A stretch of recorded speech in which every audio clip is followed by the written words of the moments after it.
Hello friends, ఈరోజైతే మనం మంచిగా రేగుపళ్ళు ఇంకండి.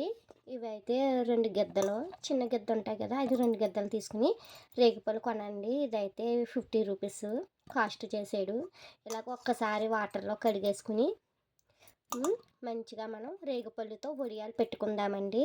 ఎలాగో చూపిస్తా. దానికి కావాల్సిన పదార్థాలు: ముందుగా రేగుపళ్ళు పావు కేజీ, పచ్చిమిర్చి 2, బెల్లం 25 గ్రామ్స్, జీలకర్ర కొద్దిగా, సాల్ట్ టేస్ట్గా సరిపడా,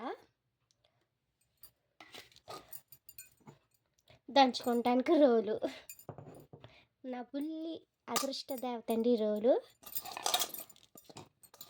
చూడండి, ఇలా వేసుకుని పళ్ళన్నీ ఇలా దంచుకోవాలి.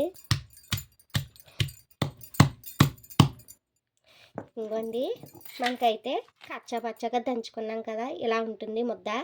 ఇప్పుడు ఆర్టిఫిషియల్గా కానీ ఇప్పుడు ఈ రేగొడియాల్లో అమ్మే వాళ్ళు ఏం చేస్తున్నారంటే అండి, కలర్స్ వేసేస్తున్నారు, రెడ్ ఫుడ్ కలర్ వేసేస్తున్నారు, కెమికల్ వేసేస్తున్నారు. అలా కాకుండా మన ఇంట్లోనే ఇలా చక్కగా రేగిపళ్ళు, పచ్చిమిర్చి, జీలకర్ర, బెల్లంతో పెట్టుకుంటే టేస్ట్ బాగుంటుందండి. ఇంకొకసారి నలగాలి. ఇంకోండి, పచ్చిమిర్చి, జీలకర్ర వేసేస్తాం. సీజన్ వారీగా వచ్చిన ఫ్రూట్స్ అయితే మిస్ అవ్వకుండా తినాలంటండి. మీరు ట్రై చేయండి, హెల్త్కి మంచిదంట. ఈ రేగుపళ్ళలో C vitamin, iron, magnesium, sulphur కూడా ఉంటుందంటండి. ఇంకోండి, ఇప్పుడు సాల్ట్ వేస్తున్నాం. అలాగే బెల్లం ముక్క అండి. మన బెల్లం అన్నది మన స్వీట్కి తగ్గట్టు వేసుకోవాలి. ఇంకోండి, చూసారా, మనం పచ్చిమిర్చి, బెల్లం, సాల్ట్, జీలకర్ర అన్నీ వేసుకుని రేగుపళ్ళు వడియాలు అయితే ముద్ద ఈ విధంగా కుమ్మేసుకుని ఇప్పుడు వడియాలు పెట్టుకోవాలి. చూపిస్తాను.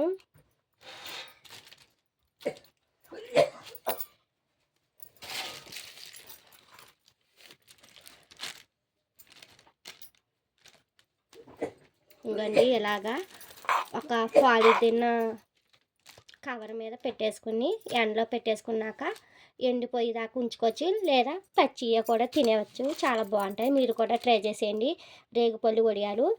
Bye, tata, bye, see you, keep smiling, please subscribe.